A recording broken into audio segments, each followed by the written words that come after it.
Oke, assalamualaikum warahmatullahi wabarakatuh. Kawan-kawan sekalian, sore ini saya lagi berada di kantor DPD Nasdem Morowali.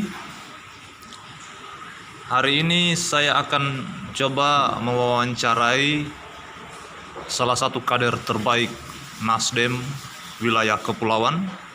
Beliau ini dipercayakan untuk mengamankan teritori kepulauan. Selamat siang Kakak Utam. Ya. Boleh saya wawancara sedikit Kakak Utam? Boleh. Ya, oke. Bagaimana menurut Kakak Utam pandangannya terkait kesiapan Nasdem dalam memenangkan Pilgub 2020 di Kabupaten Morowali? Kalau untuk Partai Nasdem sih, insya Allah tetap akan optimis karena kita menjalankan perintah-perintah partai juga, dan kita solidaritas Partai Nasdem juga sangat luar biasa menurut saya. Biasa ya. Baik dari desa, kepulauan maupun kota, kami tetap masih optimis. Optimis. Iya. Optimis. Apa semua langkah-langkah yang hari ini coba dilakukan oleh partai, mesin partai dalam menyambut Pilgub ini? Kalau untuk saya sih simpel.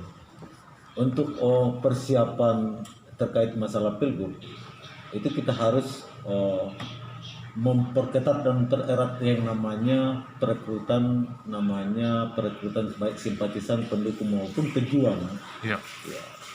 Di khususnya Partai Nasdem, kita harus saling bergandengan tangan, dan itu juga tidak lepas dari pimpinan DPD Partai Nasdem. Itu gerakan itu tubuhnya ada di situ. Oh ya, tubuhnya ada di situ. Jadi sentral perjuangan ini sebenarnya ada di Ketua DPD. Iya. Oh ya. Nah, selaku kader yang kemudian besar di Nasdem, Kakak Utam ini kan dipercayakan untuk mengamankan basis teritori kepulauan ya. Ya. Menurut Kakak Utam bagaimana bacaan? Apakah kita juga bisa memperoleh dukungan yang signifikan di wilayah kepulauan? Kalau untuk khususnya wilayah kepulauan, kemarin-kemarin ini juga kita sudah bisa membuktikan. Ya. Kita bisa membuktikan bahwa kita mendapatkan 2 kursi untuk dipilih, dan kita juga sempat membuktikan bahwa di pemilihan bupati kemarin itu kita juga bukan peringkat pertama, tetapi kita bisa menduduki peringkat kedua. Dan hari ini di pilkada kemarin ya. Oh ya. Dan hari ini kita juga sebagai penguasa yang ada di Kabupaten Morowali ini. Ya. Ya. Kedua, kita punya ketua DPRD juga sama dari Partai Nasdem. Jelas beda lah. Jelas beda. Pasti ada tingkatan kapasitas terkait masalah perekrutan atau yang capaian itu. Oh ya. Itu pasti. Ya. Selanjutnya Kakak Utam, jadi saya coba sedikit menggali calon daripada yang diusung oleh Partai Nasdem di Pilgub ya. Berikan sedikit catatan tentang kesan Kakak Utam terhadap sosok Kakak Cudi. Kalau saya sih, menurut saya Kakak Cudi ini orang menganggap bahwa Kakak Cudi itu biasa-biasa saja. Tapi kalau untuk saya secara pribadi melihat dari kinerjanya Kakak Cudi dan semangatnya Kakak Cudi yang bergabungnya di Partai Nasdem ini sangat luar biasa, dan saya yakin bisa mengantisipasi dan mengatasi semua persoalan, bukan cuma di Kabupaten Morowali. Saya yakin itu, dan insya Allah saya yakin dan percaya juga bahwa Kakak Cudi yang akan diberikan amanah oleh Allah Subhanahu wa Ta'ala. Amin. Insya Allah. Ya. Nah, di Morowali ini kan juga kita punya salah satu, katakanlah putra daerah ya, Iya. yang kemudian menjadi istilahnya rival politik atau yang kemudian akan menjadi apa istilahnya, bukan juga lawan politik ya, ini terlalu kasar kalau kita menggunakan kata lawan, akan tetapi ini merupakan rival, Bapak Anwar Hafid ya. Nah, untuk ukuran dari pengamatan atau hasil analisa Kakak Utam, bagaimana Kakak Utam menanggapi kondisi itu? Ya, kalau saya sih kita tidak bisa pungkiri dan kita harus akui bahwa ada putra daerah kita. Tetapi kita juga ini diberikan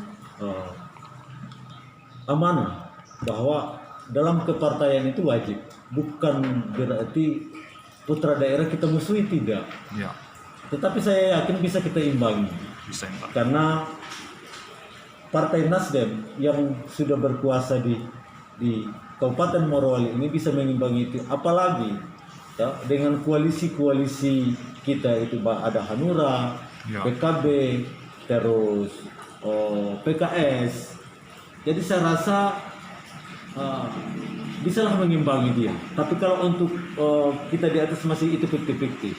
Itu ya, Tapi kita bisa mengimbangi putra daerah itu. bisa. tersebut. Ya. Karena masyarakat juga akan melihat dan menilai bahwa kalau hanya berdasarkan kita bahwa putra daerah saja,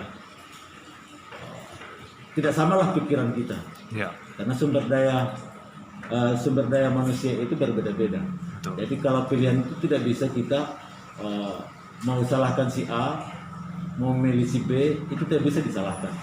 Nah, tapi saya optimis bahwa insya Allah kita secara keseluruhan, saya yakin Kakak Judi yang akan diberikan amanah oleh Allah Subhanahu wa Ta'ala. Amin.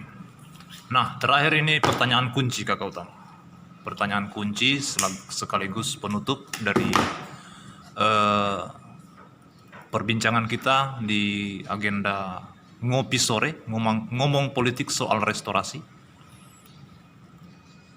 Kira-kira Kakak Utam melihat kondisi Morowali, kita bisa memenangkan pertarungan ini di angka berapa persen? Kalau untuk saya kan bukan konsultan, tetapi kalau untuk feeling saya, Iya. dari 100% itu paling akan memilih itu sekitar 70%. 70% Iya. kita harus menangkan di Morowali. 70%. Insya Allah. Karena apapun bentuknya kita harus bergerak. Bergerak. Kita harus bergerak. Ya. Apapun tantangannya, halangan, rintangan, hambatan tetap kita harus hadapi. Siap. Ya. Karena ada ada prinsip orang pulau. Ya. Wah, ini bagus ini. Ada prinsip orang pulau. Tidak akan dikatakan seorang pejuang ketika belum menyeberangi lautan. Keras. Jadi itulah restorasi. Restorasi. Oke, salam cerdas, Kakak. Salam cerdas. Satu pesan dulu untuk Kakak Judi. Satu Saya pesan. pesan saya sama Kakak Judi ketika diberikan amanah oleh Allah Subhanahu wa Ta'ala, saya hanya satu pesan yang singkat saja. Jangan cuma melihat dan memandang atau mengakui bahwa hanya pejuang-pejuangnya Kakak Judi lah yang kita akan sejahterakan, tapi seluruh masyarakat Sulawesi Tengah. Mantap. Siap. Itu salam saya sama Kakak Judi. Oke, salam cerdas, Kakak. Salam cerdas. Restorasi. Restorasi. Mantap. Thank you. Wassalamualaikum warahmatullahi wabarakatuh.